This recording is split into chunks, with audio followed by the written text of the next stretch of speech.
Dadperfectrevenge. 3 weeks ago, I woke up in the middle of the night with chest pains. My wife, Patricia, was standing next to my bed with a glass of water and 2 pills in her hand. "Take these, honey," she whispered. "They'll help with the pain." Something in her voice made me pause. In 32 years as an insurance investigator, you develop instincts about when people aren't telling the truth. My name is Howard Pierce. I'm 58 years old, and I spent most of my career investigating insurance fraud. I thought I'd seen every scam in the book. Turns out I hadn't seen the one happening in my own bedroom. Let me back up a little. I lost my first wife Nancy to cancer 3 years ago. We'd been married 28 years, and losing her nearly broke me. When I met Patricia Wells at the hospital where Nancy was being treated, she was the head nurse in oncology. She was kind, caring, and helped me through the worst time of my life. We got married 2 years later when I was 55. I thought I'd found happiness again. Patricia was 44, never been married, dedicated to her job. She seemed perfect, too perfect as it turns out. The first red flag came about 8 months ago. Patricia started asking questions about my life insurance policy. "Honey, with inflation these days, don't you think $200,000 is too low?" she'd say. "What if something happened to you? I'd be left with nothing." She kept pushing me to increase it to $400,000, said she'd sleep better knowing I was properly protected. Then came the questions about my health. Patricia would mention articles she'd read about heart attacks in men my age. "You know, Howard, heart problems can come out of nowhere. Even healthy men drop dead at 58. She'd look at me with those concerned eyes. "Promise me you'll get a full physical." I got the physical. Doctor said I was in great shape for a guy my age. Blood pressure perfect, cholesterol fine, heart strong as a horse. But Patricia kept worrying. She started making me these special smoothies every morning. Antioxidants, she'd say, to keep your heart healthy. That's when I started feeling sick. It began with headaches, then dizzy spells. My heart would race for no reason. I'd wake up nauseous, sometimes vomiting. Patricia was so concerned. She'd take my temperature, check my pulse, suggest I see a cardiologist. "Maybe it's stress," she'd say. "You've been working too hard." The thing is, I'd been retired for 8 months. My old partner Carl Richards called me one afternoon. We'd worked together for 15 years investigating fraud cases. "Howard, you sound terrible," he said. "What's going on?" I told him about the symptoms, the doctor visits, how Patricia was taking such good care of me. Carl went quiet for a minute. Then he said, "You know what this reminds me of? That case we worked in 2018. Remember the nurse in Detroit?" Yeah, I remembered. Linda Morrison, ICU nurse. Poisoned 3 husbands with digitalis, small doses over months. Symptoms looked like heart problems. She collected $800,000 in life insurance before we caught her. "Carl," I said, "that's crazy. Patricia's a nurse, sure, but she loves me." "Maybe," Carl said, "but you're an investigator, Howard. What would you do if this was someone else's case?" That night, I didn't drink Patricia's smoothie. I poured it into a jar instead and hid it in the garage. The next morning, I felt fine. No nausea, no dizziness. Just to be sure, I skipped the smoothie for 3 more days. My symptoms disappeared completely. I took the jar to a private lab in the next town. It cost me $200, but it was worth it. The results came back positive for digitalis, a heart medication that's lethal in high doses. In small doses, it causes exactly the symptoms I'd been having. My wife was poisoning me. I sat in my car outside the lab, staring at the report. 32 years of investigating other people's betrayals, and I'd missed the one in my own kitchen. Patricia had access to all kinds of medications at the hospital. She knew exactly how much digitalis would make me sick, without killing me, yet. But why make me sick first? Then it hit me.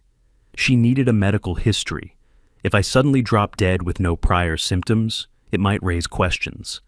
But if I'd been having heart problems for months, if I'd been to doctors, if there was a paper trail of cardiac issues, then a fatal heart attack would seem natural. She was building a case for my death. I went home and acted normal. Kissed Patricia hello, complained about my headache, let her fuss over me. That night, I pretended to drink the smoothie, but dumped it out when she wasn't looking. I started carrying a small recording device, old habit from my investigating days. Over the next week, I documented everything. I photographed the smoothie ingredients when Patricia wasn't home. I found a vial of digitalis hidden behind cleaning supplies in the basement laundry room. I set up a small camera in the kitchen and caught Patricia adding liquid from an unmarked bottle to my morning drink. The hardest part was pretending everything was normal. Patricia would hold my hand and say things like, "I just want to take care of you, sweetheart." She'd rub my chest when I complained of heart pain. She'd suggest calling 911, then talk me out of it. "Let's see how you feel in the morning." She was playing the concerned wife perfectly. I needed more evidence, so I started following Patricia when she left for work.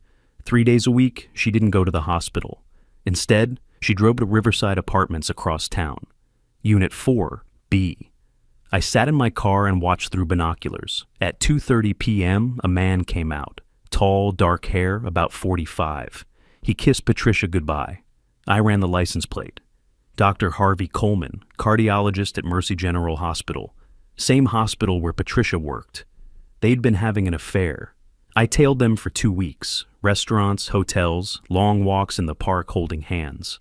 Harvey Coleman was married with 2 teenage kids. Patricia was planning to leave me for him, but not before. Collecting my life insurance. The pieces were falling into place, but I needed proof of their plan. I managed to get into Harvey's office after hours. Old skills die hard. His computer password was his daughter's name, plus his birth year. Took me 3 tries. The emails were all there. Patricia and Harvey had been planning my death for 6 months. They discussed digitalis dosages, timing, how to avoid suspicion. Harvey promised to be the attending physician if I was brought to the emergency room. He'd confirm heart failure, sign the death certificate, and make sure there was no autopsy. 6 more weeks of small doses, Patricia had written. Then we increased to the fatal amount. Make it look like his heart just gave out. Natural progression from his recent symptoms. They'd already booked a Caribbean cruise for April, 2 tickets, first class, departing 6 weeks after my projected death date. I copied everything to a flash drive and sat in Harvey's office, reading through months of their correspondence. The coldness of it shocked me. They discussed my death like a business transaction. Patricia complained about having to play the loving wife for much longer. Harvey worried about the investigation timeline, wanted to make sure enough time passed between my death and their vacation. Howard's been asking more questions about his symptoms, Patricia had written in one email. I told him it's normal aging, but he's getting suspicious. We might need to move up the timeline. Harvey's response chilled me. Don't rush it. 1 more month of documented symptoms, then we make our move. The insurance company will pay out faster with a clear medical history. They were treating my murder like a medical procedure. I printed everything and drove straight to the police station. Detective Dorothy Kane had worked several cases with me over the years. She knew I didn't make accusations lightly. Dorothy was in her early 50s, sharp as a tack, and one of the best investigators I'd ever worked with. "Howard," she said, after reviewing the evidence, "this is solid, but we need them to make an actual attempt. We need proof of intent, caught in the act." "What do you mean?" "Right now, we have conspiracy and attempted poisoning. But for the strongest case, we need to catch them in the act of trying to kill you. Are you willing to be bait?" I thought about Nancy, about how she'd fought cancer for 2 years, never giving up hope. She would have wanted me to fight too. What do I need to do? Dorothy laid out the plan. I'd continue pretending to drink the poison smoothies, but we'd replace them with harmless substitutes. We'd set up surveillance in my house. When Patricia made her move to administer the fatal dose, we'd catch her red-handed. "The emails show they're planning something big in the next 2 weeks, Dorothy said. Harvey mentioned a final injection to simulate a heart attack. We'll be ready." I went home that night and looked at my wife differently. Patricia was setting the table for dinner, humming softly. She looked beautiful in the kitchen light, domestic and peaceful. It was hard to believe this same woman had been planning my death for months. "How are you feeling, honey?" she asked, touching my forehead. "You look pale." "Just tired," I said. "Maybe I should see that cardiologist you mentioned." Her eyes lit up. "Dr. Coleman? He's excellent. I could arrange an appointment." Of course she could. Harvey was probably already preparing my death certificate. "That would be great," I said. "The sooner the better." Patricia smiled and squeezed my hand. "I just want you to be healthy, sweetheart. I don't know what I'd do if something happened to you." I squeezed back, playing my part. "Nothing's going to happen to me. I'm too stubborn to die." She laughed, but something flickered in her eyes. Impatience, maybe, or frustration that I wasn't cooperating with her timeline. That night, I lay in bed next to my wife. the woman who was systematically poisoning me and planned my counterattack. Dorothy had given me a wire to wear and taught me how to use it. Tomorrow, Patricia would make her appointment with Harvey, and I'd be recording every word. The appointment with Harvey was scheduled for the following Thursday. Patricia drove me to the hospital, chatting nervously about traffic and the weather. I had the wire hidden under my shirt, Dorothy's team positioned around the building. Harvey Coleman's office was on the 4th floor of the cardiac wing. He was younger than I'd expected, with perfectly styled hair and an expensive watch. The kind of doctor who made you feel like you were wasting his time. "Mr. Pierce," he said, shaking my hand, "Patricia tells me you've been having some cardiac episodes." "That's right. Chest pains, irregular heartbeat, dizziness." Harvey nodded, making notes. Patricia sat beside me, playing the concerned wife. "He's been so worried," she said. "I keep telling him these things happen to men his age." "Let's run some tests," Harvey said. "EKG, blood work, the usual battery." But Patricia's right. At 58, these symptoms are quite common. He was building the medical record they'd need to justify my death. The tests took 2 hours. Harvey found exactly what he was looking for. Minor irregularities that could be interpreted as early heart disease. Nothing immediately life-threatening, but enough to support a diagnosis. "Well, Mr. Pierce," he said, reviewing the results, "you do have some cardiac stress. Nothing unusual for a man your age, but we should monitor it closely." "What does that mean?" I asked. Harvey exchanged a look with Patricia. "I'd like to prescribe a medication to help regulate your heart rhythm. Patricia can't administer it at home. She's very experienced with cardiac patients." "What kind of medication?" "A digitalis-based compound, very effective for your condition." I almost laughed. They weren't even trying to be subtle anymore. "Is it safe?" I asked. "Completely safe when properly administered," Harvey said. "Patricia knows the correct dosages." I bet she did. That evening, Patricia was more affectionate than she'd been in months. She cooked my favorite dinner, opened a bottle of wine, suggested we watch a movie together. She was celebrating, though she tried to hide it. "Harvey seems like a good doctor," I said. "The best," Patricia agreed. "You're in excellent hands. When do I start the new medication?" Patricia's smile faltered slightly. "Soon. Harvey wants to start you on a higher dose than usual, given your symptoms.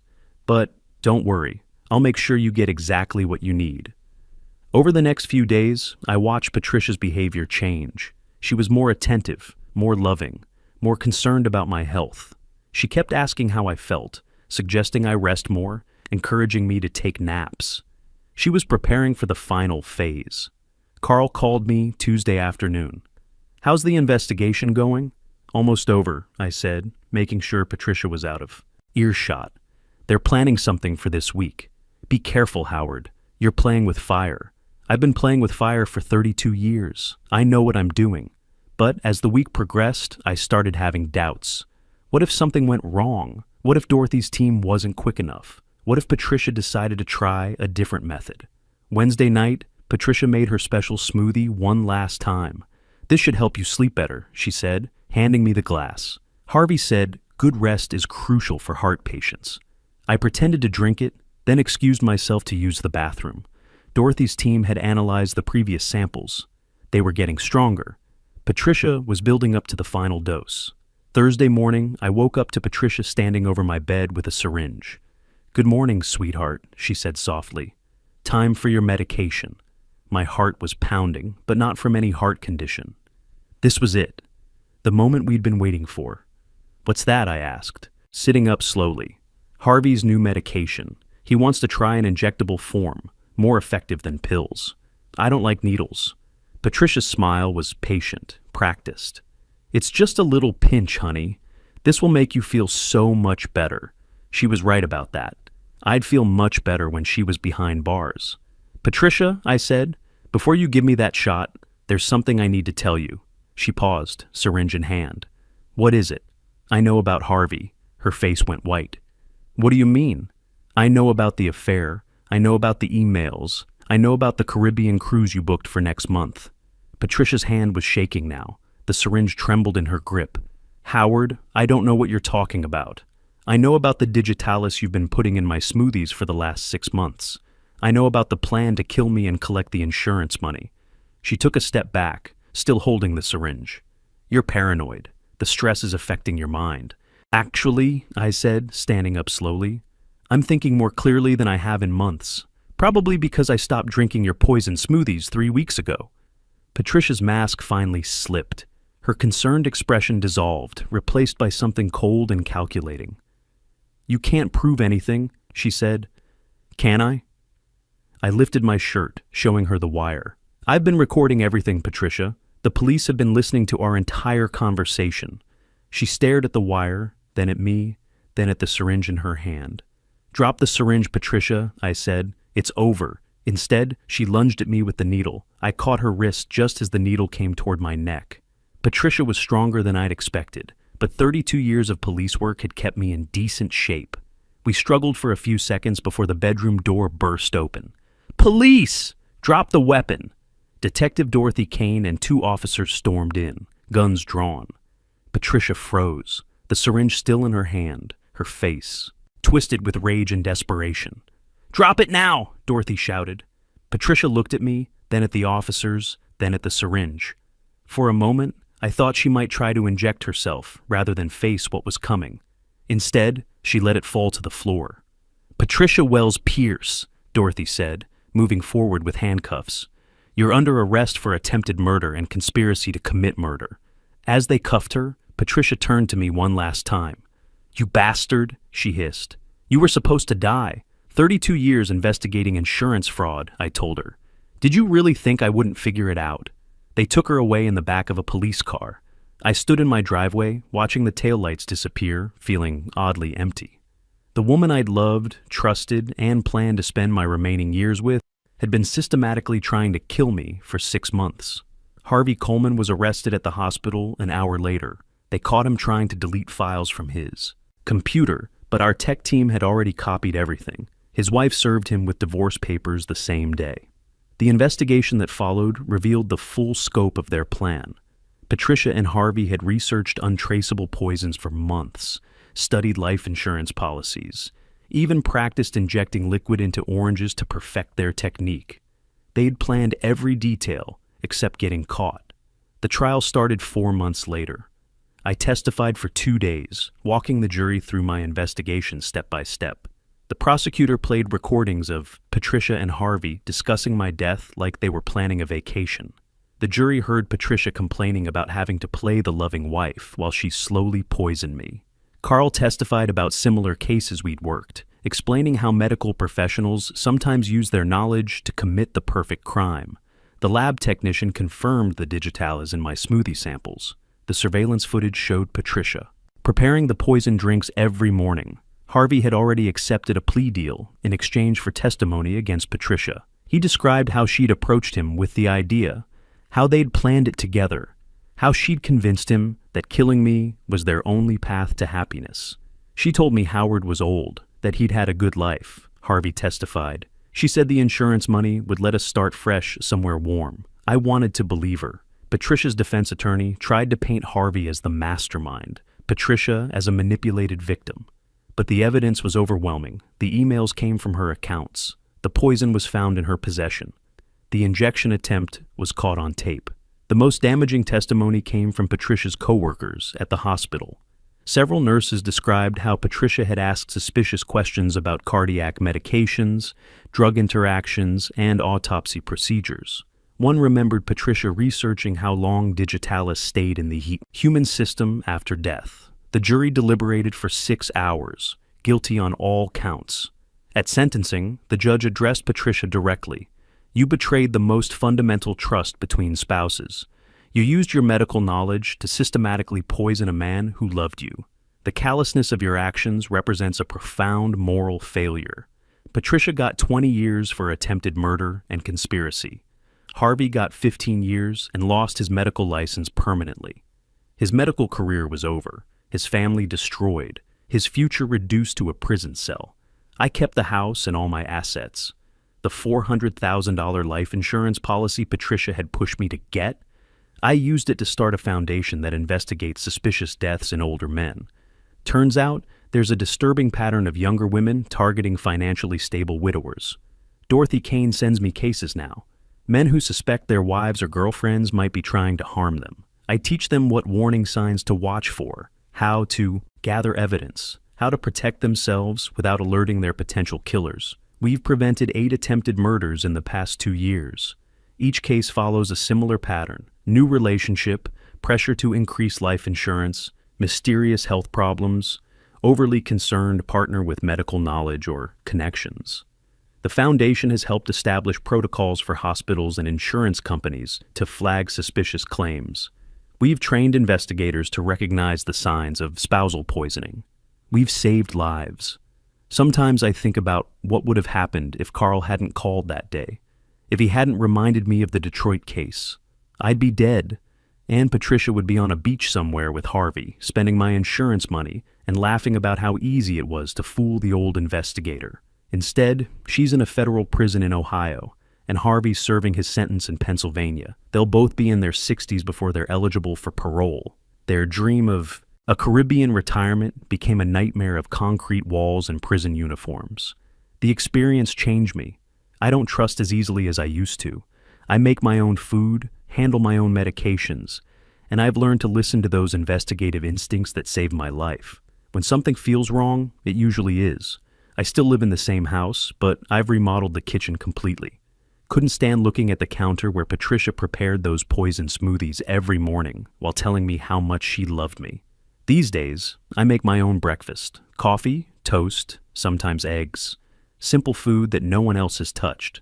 And I sleep better knowing the only person with access to my kitchen is me. The moral of the story: when someone you've known for a short time starts pushing you to increase your life insurance and making you special drinks, pay attention. Your instincts might be the only thing standing between you and a very expensive funeral. Trust your gut. It might just save your life. Sometimes the person trying to kill you is sleeping right next to you, and the only thing that can save you is trusting those instincts you've spent a lifetime developing. Love might be blind, but experience never is.